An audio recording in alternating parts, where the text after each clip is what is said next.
Oh, here we go. The chaos, it's continuing. It's not stopping. Entertainment is just starting. And for the next 4 years, we are going to have a lot of content to react to. I am here in Germany watching this from Europe, probably next time eating a kebab and enjoying it. Today I'm a bit sick, but who cares? Let's go and watch Kamala Harris election loss video. Oh. He doesn't stand for women. He doesn't stand for people of color. So honestly, I think Trump being president, it just means like the end of all of us having rights. It's black people, white people, immigrants that's all poor. That shit about everybody vote who was poor. When was America ever great? MAGA folks want to turn the Shit got real. When was America ever great? clock back on certain. See this? Yeah, you see this? This is, I honestly 100% blame the media for this.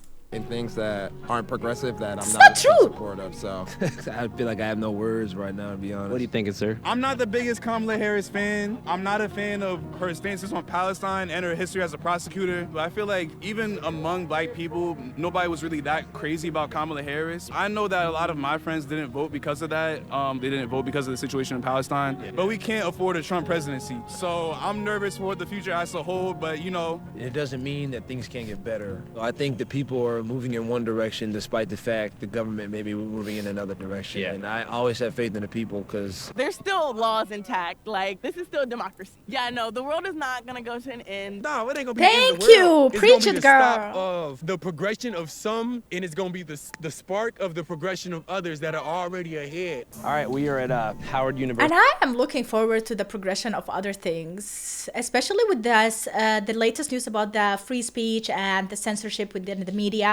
He has been hit hard with the media, and a lot of people in America have been listening to the media, and they have like they are living in some kind of delusion. They think this is a second, like the World War II coming to World War III happening because of Donald Trump, which is not true.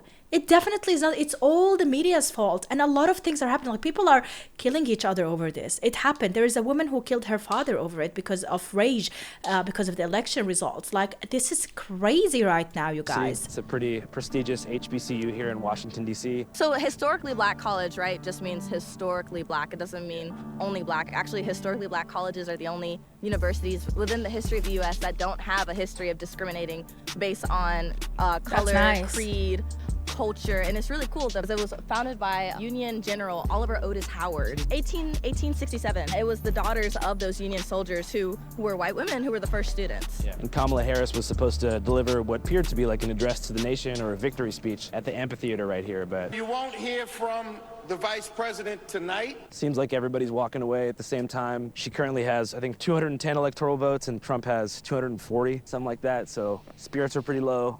Hopes are definitely dwindling. So we're going to talk to a few people and see how they feel and why they left the speech. it's not looking too hot right now. It's not over, but, you know, it's just... I don't feel like I want to go to school tomorrow. We're both PhD students, so I wanted to work at the Department of Education. Big Republican push is to get rid of that. And I'm going to close the Department of Education and move education back to the states.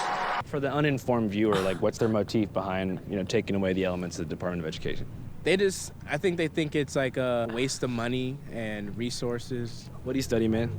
I study U.S. history. What's your favorite chapter of U.S. history? I guess what most people consider like the Gilded Age and Progressive Era. So that's like between Okay. 1877 and like maybe like 1919 if I guess I had to periodize it. So Reconstruction? Well, Reconstruction is before that. That's 1865 to 77, and then the Gilded Age and Progressive Era is right after that. There was an era of terror inflicted after Reconstruction, wasn't there? Did you just mention progressive that's era in why, World War One? I said it's known by most people as the Gilded I mean, Age and technologically Progressive wise, era, it but was a honestly, huge I study progress. African American history. That's my Yeah. specialty, and that's considered the nadir of American race relations, and that's like the darkest period of like race relations in America. Every time you will ask someone who is of color, like what era, like they automatically think they have to mention slavery and like the end of slavery and stuff like that they are probably should be the proudest of. But a black person can be can be happy about a different era and talk about it and be inspired by it, even if it has nothing to do with slavery. Because the South Carolina State Senate was like, what, half black in 1880? Yeah, People don't during understand Reconstruction, that. yeah. And so what do you think is the most important okay. element of U.S. history to teach So it young is in a people, way black or white? connected. I think it's that U.S. history is not centered around a bunch of great men like the presidents. You know, there's a lot more grassroots history, like history of the people, and, you know, it's not just, you know, say, like, learning about, like, white people. It's, you know, everybody, Native Americans, African Americans, Asian Americans, Hispanic Americans, like, all those stories matter. Like, you got to understand all of it. And you really won't know the history of the country if you're not familiar with any of that. I think that... I mean, let's be honest. Have you read a book by presidents, written by presidents? No. Like, usually I love to read books that are written by the normal people, civilians, who went through stuff in life. Slogan, Make that America I can Great relate Again, to. calls into question as it relates to people of African descent throughout the diaspora. When was America ever great? Yeah. Determine what was the time frame that you would recollect that there was actually equal opportunity that was provided to all. And so I mean, he's saying make America great again, but to whom, for whom, and to what level? It doesn't say make America perfect. No world, no country, no place can be perfect. We are living in reality, and there will always be someone who's the underdog, someone who will get the worst. And there will be hierarchy here or there. Like, there is no way you can have like, this is not utopia.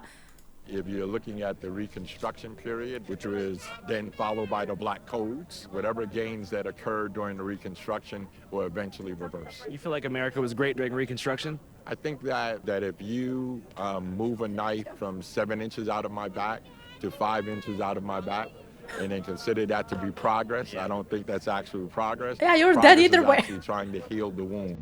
The reason that I continue That's to bring up the actually Reconstruction smart. period is because that was the last time the U.S. actually attempted to implement a federal reparations program, not like the Uhuru-style interpersonal $5 donation model. Can I have $5? Are you serious? Yes. But administered by a governmental organization called the Freedmen's Bureau, which no longer exists. Reconstruction basically began the same day the Confederate Army lost the Civil War to the Union, giving the federal government control over the southern states, where approximately 4 million slaves had just been freed. The Freedmen's Bureau was tasked with helping them integrate into society as free men, which obviously So I would be was quite wrong difficult, given when the I fact mentioned that none of them earlier. had any land or any possessions. So they began by giving the men voting rights and enacting their famous 40 acres and a mule allotment to newly emancipated slaves. By 1875, in states like South Carolina, there was actually a higher proportion of black lawmakers holding office than there is today. And for a moment, it looked as if things were heading in a positive direction. But then, a small group of former Confederate soldiers who had formed a social club in Tennessee had an idea. That idea was to target, terrorize, harass, lynch, and assassinate black politicians and anyone, black or white, who even considered voting for them. This group was called the KKK, whose plan was made possible during the 1876 primaries, during which, for whatever reason, the Freedmen's Bureau decided to withdraw troops from polling stations in the South, where they'd previously been protecting black voters from racial violence. The day the Bureau pulled the troops, the Klan put their plan into motion, and everyone knows what they did. I don't find it necessary to bring up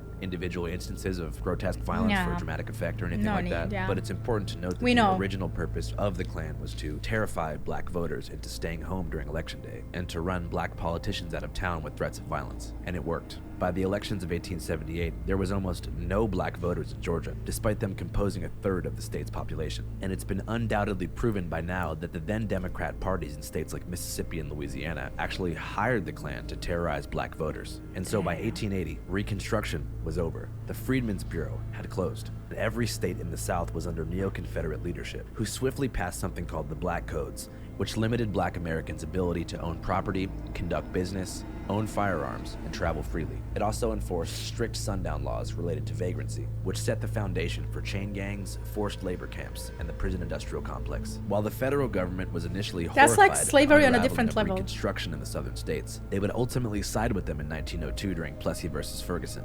defending segregation under the dubious separate but equal premise. The following 60-plus years are referred to as the Jim Crow era, which officially ended in 1964 when the Civil Rights Act was passed. This Civil Rights Act is a challenge to all of us to eliminate the last vestiges of injustice in our beloved country. For some perspective, that means that the average current 22-year-old Black American's grandmother or grandfather was in 8th grade when Jim Crow formally ended in '64. So the legacy of Jim Crow and the unkept promise of Reconstruction is still something that's very much alive. And the destruction of different levels of what we consider successful Black towns and cities, in which they use the highway bill to be able to cut through and destroy those particular communities. You believe in modern reparations? I definitely believe in reparations. I think that it's something that's owed, just as there's been reparations paid to other groups, whether it be the Japanese who were interned during World War II, whether it be levels of monies that were provided to people who are Jewish during the Holocaust. I think there's always a need to provide some level of reparation when harm has been done. The question would be, what might be the right way and process to do that? Well, I mean, if it was to be just... I completely, I agree with this, not completely, because what happened in the past happened to your grandmother, grandfather, or grand, or, it has nothing to do with you. And I don't feel that we are obliged today to apologize for something that our grandfather did, and that we owe you something because of someone who did something in the past that we have nothing to do with. That's one way. Another way, I do feel like we can understand and have an empathy towards you and try to help in ways, but not in a way that we are obliged to do it, just because we want to do it, because we have empathy, because we want to help. And I see that through education, through not like giving you money, I would see it through helping with education, helping with finding jobs, helping with any other way that you think that your grandfather or grandmother missed out and they wanted to have these rights. Now you have these rights, and now we can give you equal opportunities when it comes to that. But yeah, I don't think I owe you an apology for something that I never did, would never do, and that's my opinion.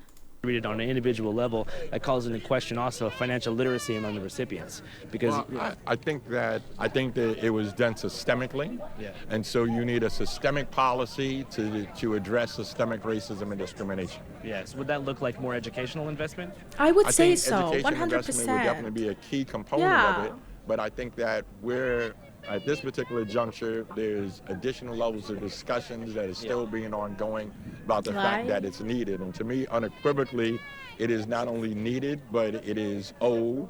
And subsequently, we just have to get to a place to be able to figure out what might be the best ways to be able to implement it. Yeah, I agree, man. I appreciate you. You're from the South or the East Coast? Pardon me? From the South? From the East Coast. Okay, cool. And what's your name? Andrew Gallan. Give me a thing. And just like if you look up Channel 5. Give me a second. I'll have you write it down. Yeah. How about that? What's up, guys? Here at Channel 5, we want you to be safe, whether it be on the streets of Washington, D.C. during the election, or just surfing the web from your phone or on the computer. That's why we use NordVPN. I use it too. NordVPN allows you to set your IP address to any country on Earth, and we know that in many countries, but I'm not the government sponsored. controls the flow of information on the internet. Sponsor me, Nord. Nord. Set your IP address to various countries throughout the world, such as Venezuela or Poland or Argentina or Germany or South Africa or Kazakhstan. You don't want to connect to Germany, what it's like to surf the web. As you in Germany connect somewhere else. Inside their data chamber.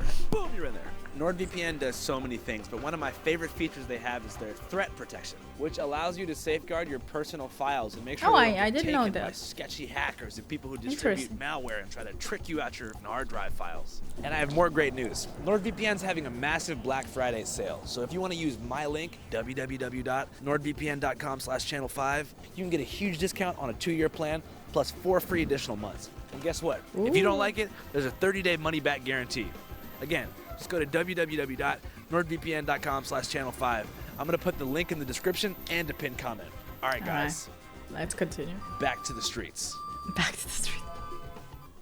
As I walked through the Kamala Harris rally, most people had accepted that she probably wouldn't win the presidency. I'm really disappointed because I didn't have enough time to register, because Texas, you have to register before 3 weeks before. So I had to vote as a DC resident.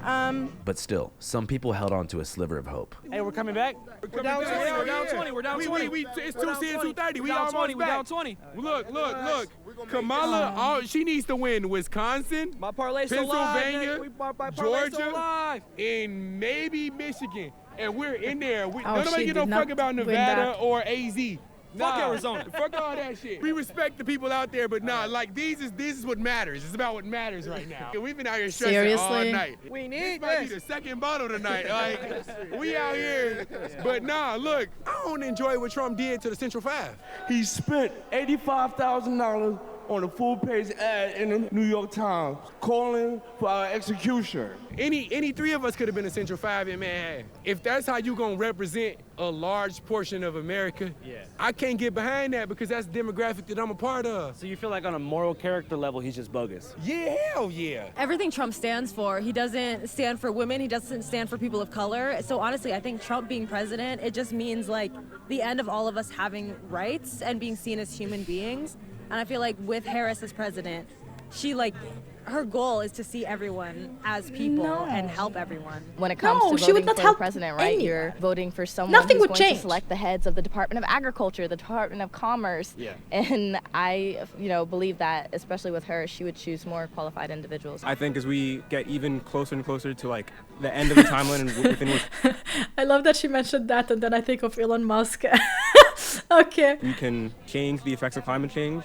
Another 4 years of Trump as president would be horrible for that. It would be horrible for the Middle East. It would be horrible for women's rights, for protections for the LGBTQI. I don't think a Harris presidency would be perfect, but I think in every way possible like it would did be you better even than talk Trump. about that? And that's the whole issue. What I you're feel mentioning? like even among black people, nobody was really that crazy about Kamala Harris, but it was just the fact that she was not Trump. And at the end of the day, you can't really run on being not Trump. You have to be more than that. You do have to do more for everybody, not just black people, but everybody in general. Class issues matter a lot more, and people don't talk about class issues. People don't talk about imperialism. There's a lot of stuff that people don't talk about, and they focus on the culture wars. But the culture is still very important. Me coming from like a Caribbean community, I'm really worried about like how people are gonna attack the Haitian community going forward. I really don't like it. The cats and dogs shit is bullshit. We all know it's lies, but regardless of who would have won, our country still would have been in crisis, and especially what's going on abroad in Palestine, in the Middle East, things would have not have been all well and good, but at the same time, with a Trump presidency, it makes it so much worse. But like I said, if Kamala had won, it still not would have been like an amazing outcome. How much do you think the Biden administration's policy on Israel affected the current outcome today? I definitely think that Kamala Harris capitulating to right-wing framework on issues is really what alienated people like the people that we know who were just like, absolutely not. I'm not gonna, like, what are you talking about? You're gonna finish the wall. Like, it just doesn't make sense. What are you talking about? We have to tolerate lower grocery prices for a genocide in Palestine. I know that a lot of my friends, they didn't vote because of the situation in Palestine. I personally think it was still worth it to vote. Facts. Trump presidency's nothing good, bro. Channel 5 Live Worldwide, Hollywood and Vine. Fuck the authority, Channel 5 News. Channel 55. We don't fuck with costers. And 5 is the best number. Next question. Did the world end 4 years ago? No. Okay then. Literally, did the world end?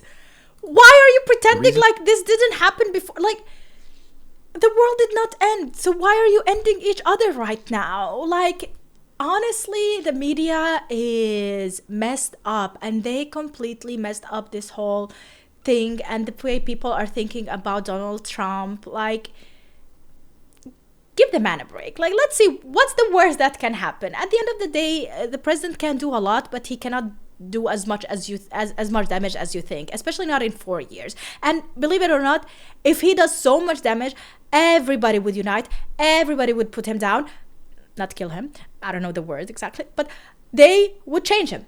There will be re-election. Re-elections are happening in Germany right now, literally after 2 years. Props to Andrew for consistently asking the right questions and also knowing his history. As a Civil War historian, I am thrilled that you went in depth on Reconstruction because it is so incredibly important and not known about enough. I didn't even know about it. When he was mentioning Reconstruction as his favorite period, I was like, I don't know what that is. Is that like the end of slavery? Yeah, I got educated today, you guys. Did you get educated? Your summary on the Reconstruction Jim Crow period was so informative yet concise. A+ for journalism. Oh, that was really nice. Let me know in the comments what you think about this, you guys. Thanks so much for watching, and see you in the next video. Bye.